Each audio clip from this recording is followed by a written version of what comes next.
Hey, it's Josiah Novak, and welcome to the True Transformation Podcast, the top fitness podcast for men who want to get ripped, naturally boost testosterone levels, and use fitness as a tool to not only look and feel better, but improve all areas of life in the process. Welcome to the show. Buckle up. Life moves fast. Let's make it count.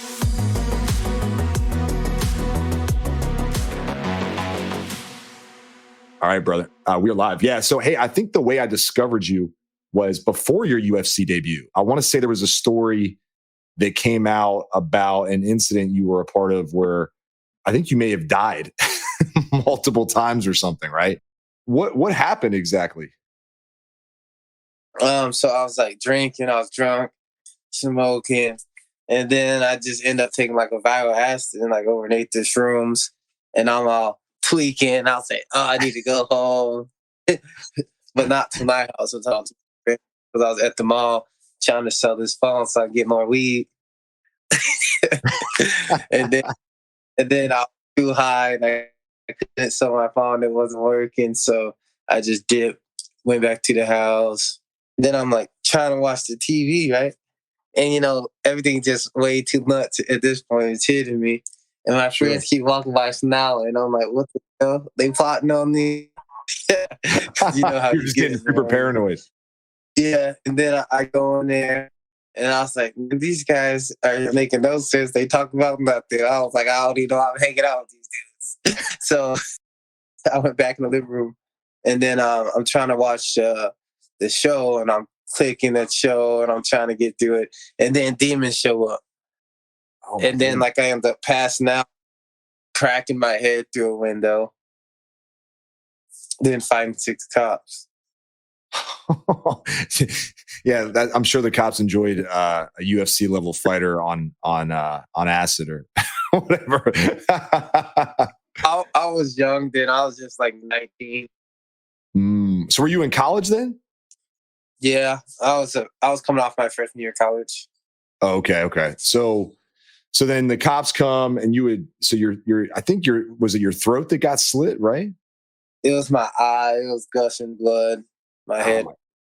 So then once the medical team arrived, so the story, I hope I'm not butchering it, but did your heart stop? Yeah, that's once they able to get me. I got tased a few times, everything. Then got rear naked choked. I ended up dying twice back there. Yeah, and then like imagine that. I'm tripping, sitting on the couch, and then I wake up at the hospital. So it was crazy. Oh my goodness, man. So do you think that like just back then it was just like lifestyle, partying, college type of stuff, or was this something that had been going on for a while? Nah, it was just once I got to college, I got my freedom, and I was like, that's crazy. Just imagine that. So I was ranked number 1 in the nation as a freshman, so it was just like, I just thought it was the move. Yeah. I mean, there's a lot of pressure, man. Like when you're highly touted, we're young guys, right? Like there's so much going through our bodies in terms of changes. And then you have a lot of pressure from, just being that at that level. You're looking for an outlet. I know I can relate, man. I was the same exact way. You get freedom, you get like, all this clout and whatever at the same time. Yeah. It's like a lot to deal with. Yeah, it is. Especially being the number 1 athlete. And then, it just comes with everyone talking to you. And then, you're trying to be cool, look the part. So it all caught up to me. Sure. When did you know that you wanted to be a fighter, man? Like, I know wrestling obviously at times leads to it, but did you know you wanted to be a fighter when you were younger, or was this something that just developed as you got more into wrestling? No, I talked about it. And then I used to always love Anderson Silva. My kids wanted the show for us. But I was still kind of scared to do it. But then after that trip, I knew I was supposed to do it. So I was like, I'm just going to go try to get a couple national titles, because it's just easy to get in a bigger promotion if you have some wrestling national titles. So I was trying to go back to do that for a couple of years and then quit so I could start fighting. After that experience, that's when I knew I was supposed to. Because like in my trip, I was fighting a lot of people. So I was like, I think God just showed me I'm supposed to fight if I died twice. Oh my gosh. Did you become more spiritual after that? Like, was faith something that became a part of your life? More so, but yeah, God always been a part of my life. I grew up in the church. Yeah. Where I remember thank you, Jesus, for hours, man. When I was a youngster, I was like, oh my goodness. And if we fall asleep, we clapping on the head, and I was the king of falling asleep during the prayer. So you growing up, you were in the church. Where did you grow up? I was born in Chicago, and I lived in Linesville, Alabama. So you're like me, man. I'm from Chicago too. I'm in Virginia now, but I grew up all over the world. So did my wife. My wife is from Germany, actually. You said you were in Germany? Yeah, I've been to Germany, Frankfurt. Oh, that's what's up, man. Yeah, my wife is from Hamburg, actually. I don't know where is that. If that's like, Uh to say. to be honest, I'm terrible with geography. So I probably couldn't explain exactly where it is, but it's like it's a central part of Germany, I'm pretty sure. Okay. Yeah. So speaking of my wife, actually, it's funny. I was doing my research on you prior to our show. And just so you know, you always got someone who's going to wish you a happy birthday now, because I'll never forget your birthday. It's the same as my wife. So I got you covered, man. If you ever, you got nothing to worry about. I'm always going to be there for you, bro. Awesome, man. Virgo game. Yeah, exactly. September 15th, baby, all day.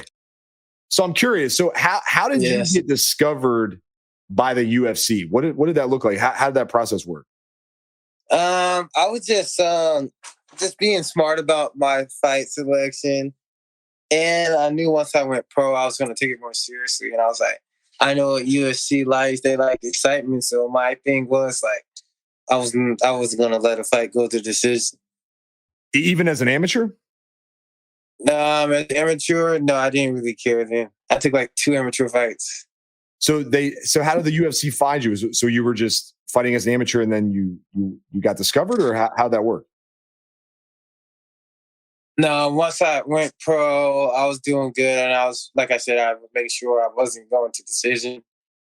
And then I fought this guy, Bobby McIntyre, who beat Julian Erosa, who was in the UFC, and I was able to finish him in the first round. And then I got the call for the Contender Series. Yeah, and I lost there, as everyone knows, to Sean Woodson.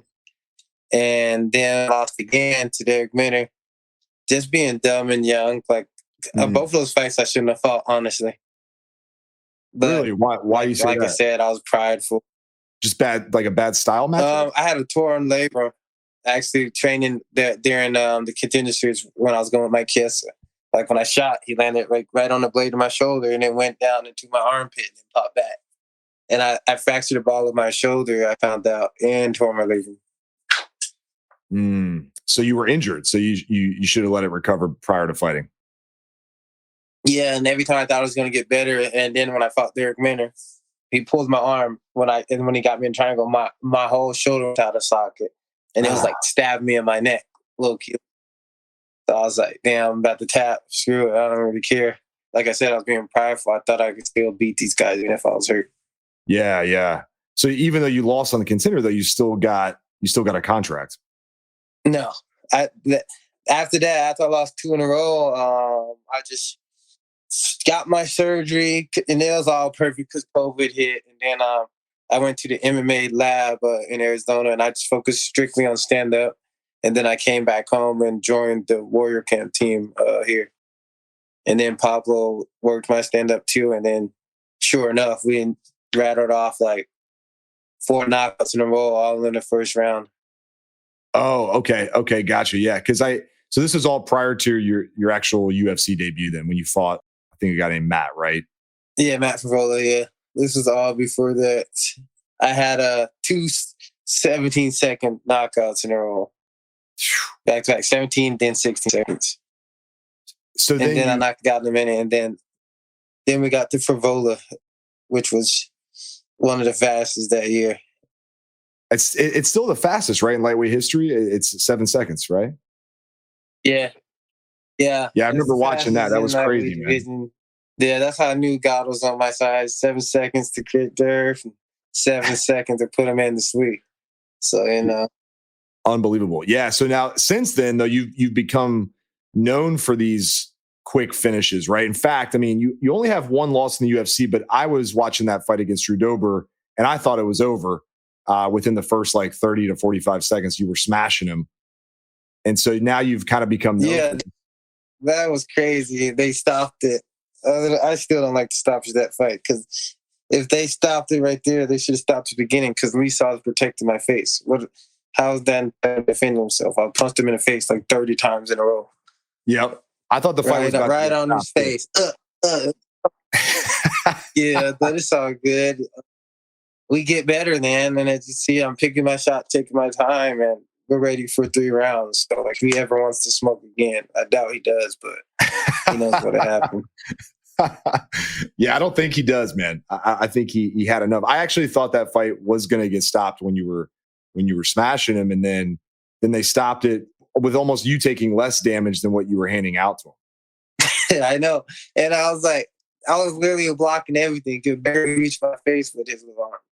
Yeah, it's crazy, man. That's crazy. So do you actually train for like this type of aggressive fight, or do you just go into it with more of a mindset like, hey, I'm not here to like go 3 rounds. I'm not here to like, this isn't a slow play. I'm just here to get the knockout or the choke as soon as possible. A lot of people, they be like, I'm not getting tired. Of course you're not getting tired. I'm watching these fights. These guys are sparring. I'm out here really trying to hurt someone. Like, I'm fighting.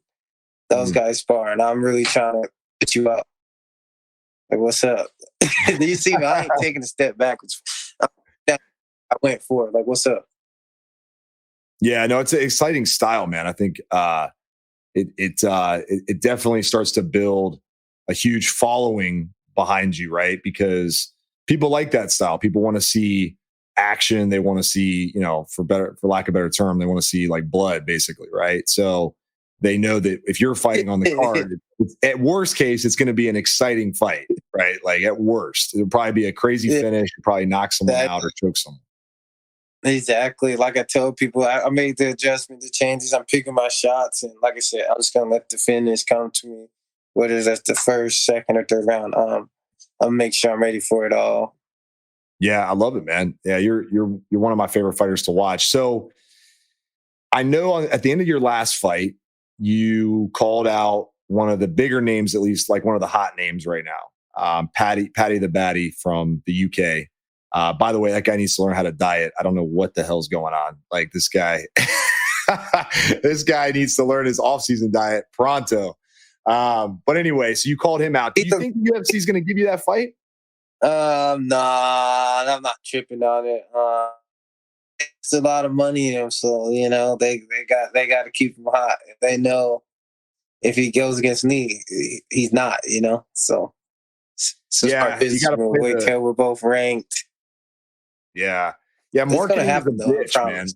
Marketing is a bitch because they could easily market that fight to, if you guys were maybe like 2 or 3 fights down in your career from where you are now, because, at that point, they've probably milked out enough of the cash cow that they've created over there.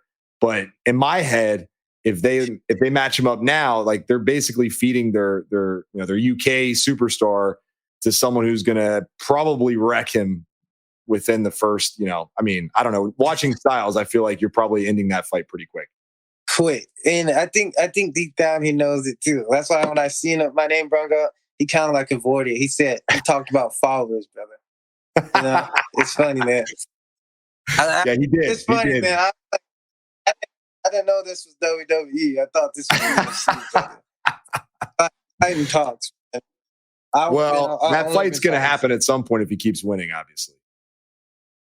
Exactly. I just got to make sure I'm doing the same thing. And when we're both ranked, it's bound to happen. Absolutely. So you're going to fight again this year, do you think? Yeah, try to do at least 2 more times. Oh, wow. Awesome, man. So I'm curious then. So do you have to stay? Because like I know you fight at 155. What do you walk around at? What's your walking around weight?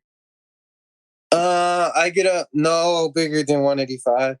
185? Okay. So that's still 30 pounds. I mean, a lot of people listening are like casual MMA fans. They watch for fun.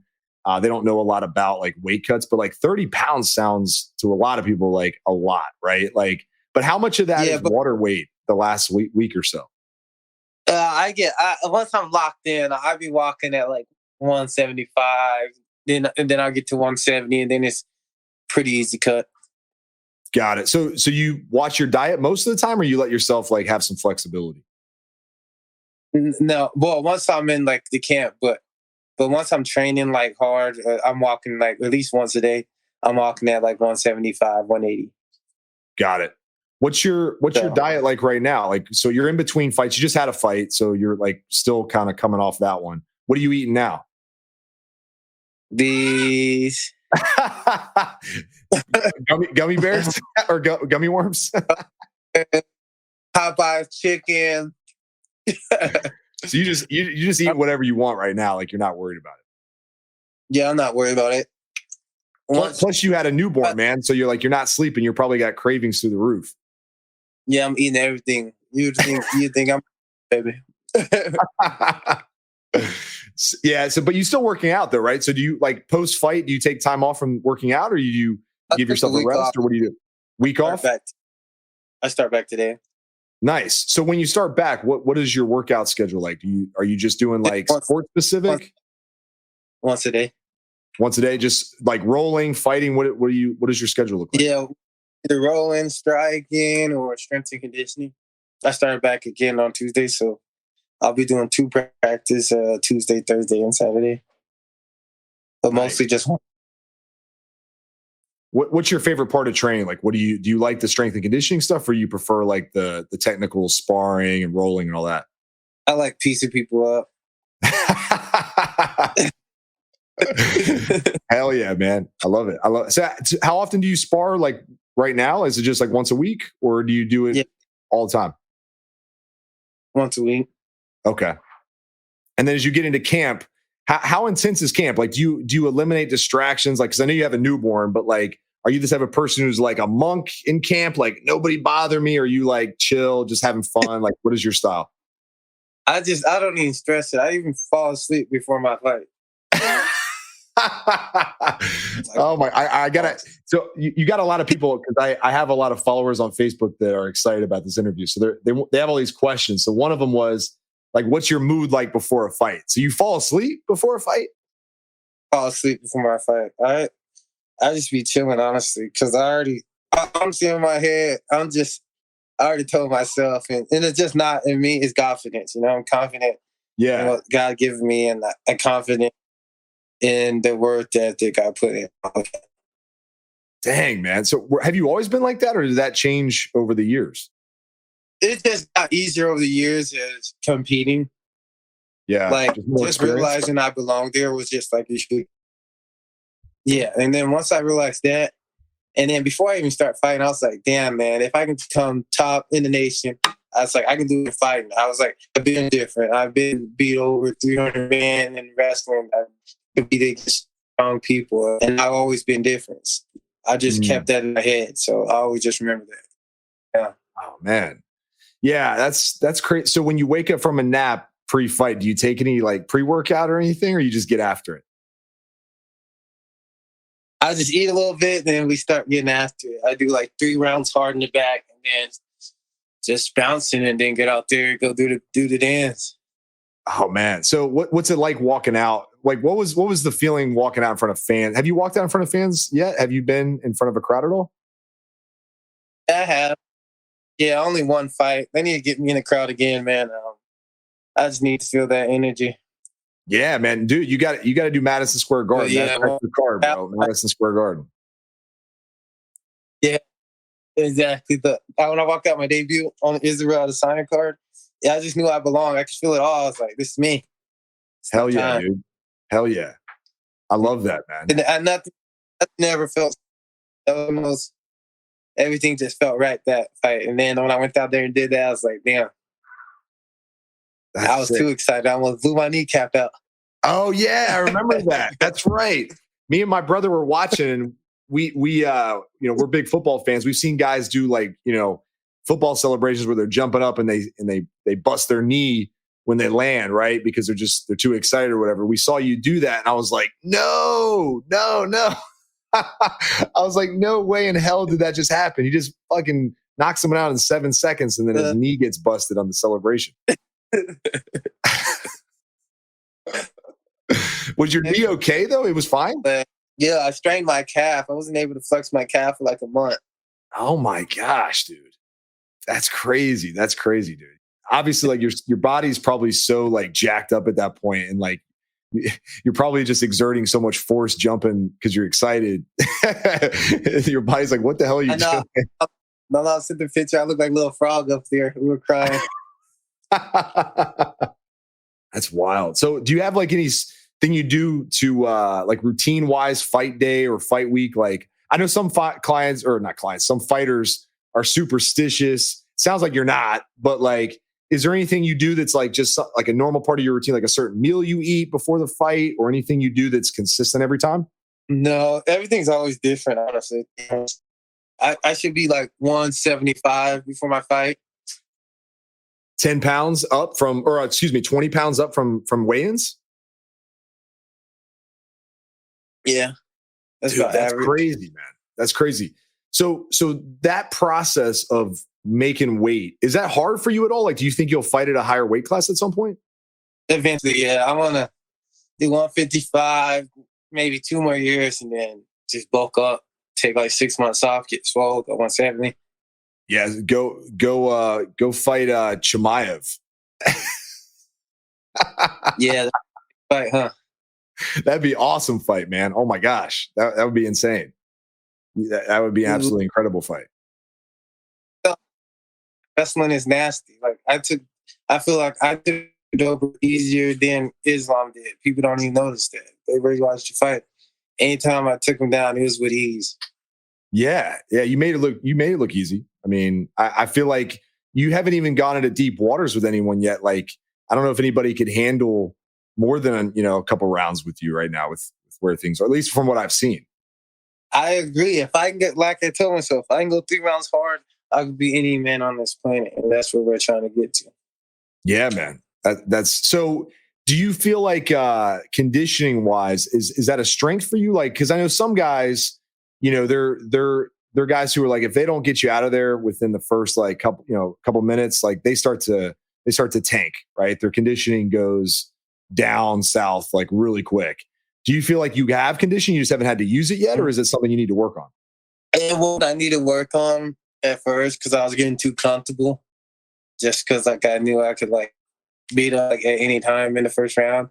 But I'm glad I got that whole experience, and now I'm working harder again and just realizing that's some people's gift, some people's speed, some people's power, and some people's gift is they can just take a beating and stay there.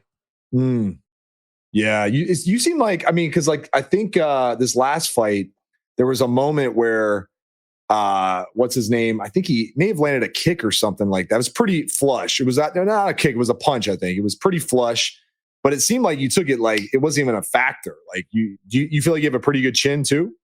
Nah, I did. I thought he was going to throw a hook. I thought he saw me roll out. I was conscious and ready the whole time.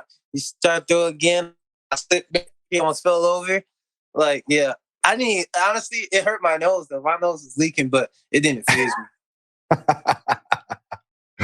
So like, it's insane. I could take a hit.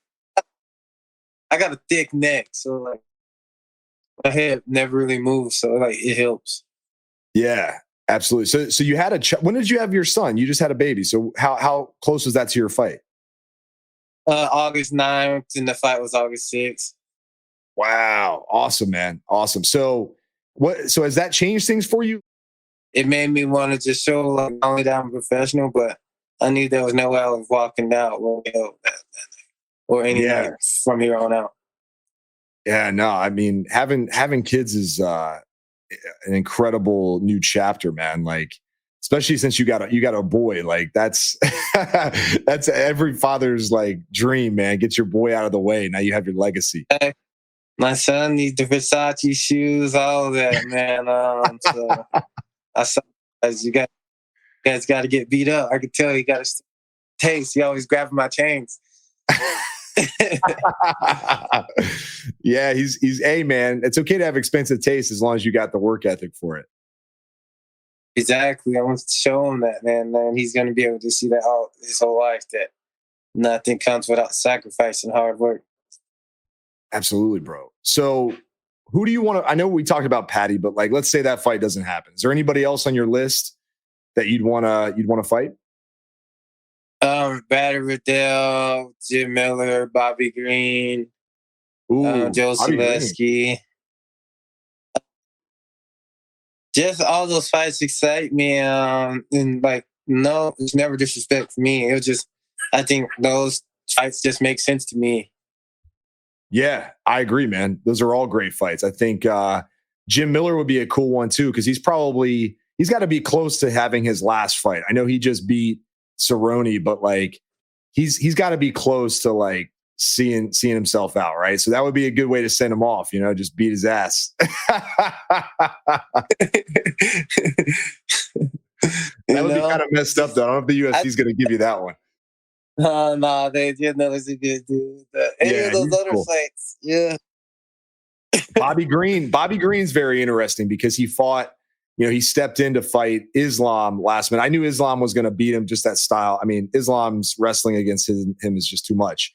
So that would be an interesting fight because that would probably get your name way closer to being in the rankings or on the map for some bigger fights, which, I think you match up well with Bobby Green. I think you win, but I think that would be a good one for publicity wise. Yeah, and I think I get to show my cardio and go the distance. I think we're both crispy on our feet, and it's just going to be an exciting fight all night. Absolutely, man. Yeah, that's a good one. I know he recently tried to call out Patty too. And I think maybe Dana says no to both you and gives you guys each other. That would be awesome. Yeah. Well, people like Teddy says, he's right. It's not that we want the crowd. It's just, we know people know that's an easy fight. You don't see no one calling me out. No. It's because they know you beat your ass, bro. Absolutely. Yeah, no, I think it's always funny when I hear about fighters saying like, oh, they don't have the following or the clout or whatever to fight me yet. But it's like, that's not why people love the UFC. The UFC is like the matchups, right? The matchups are why the UFC is so popular, is because, it's not political, right? It's like just match up the best fighters. Exactly. Yeah, I love it, man. So, bro, this is awesome, man. I love having a chance to chat with you. Me and my brother and my family, like, we're super big fans of yours, bro. So this is epic, man. I really appreciate you spending some time with me, man. Hey, no problem, man. It was fun. Cool. Where can people connect with you if they're interested in following your career and making sure they don't miss any fights? Check me out at T.Wrecks 155 on Twitter and Instagram, and T.Wrecks 95 on TikTok. Shout out to Warrior Camp, and shout out to my son and my family's helping me support, and my teammates who take the ass kickings from me and help me start all camp. I appreciate you. And yeah, man, shout out to Warrior Camp. Let's go. All right, let's get a prediction, man. When will you be champ at 155? Not if, but when? When is that going to happen? 2 to 3 years top. 2 to 3 years focus, just nose down and just getting straight to the grind. I think 2 to 3 years we get it done. Absolutely, bro. Man, I can't wait to see it happen, brother. I believe, man. I've called it since day one. As soon as I saw the 7-second knockout, I said, "Yep, this is for real." Hey, thanks, brother. God is great, man. God is great. Yeah. Appreciate you, brother. Hey, man, thanks for spending some time, and hope to catch up with you again soon, bro. Thanks for listening to the True Transformation podcast. Make sure to subscribe and leave us a review. Come back next time.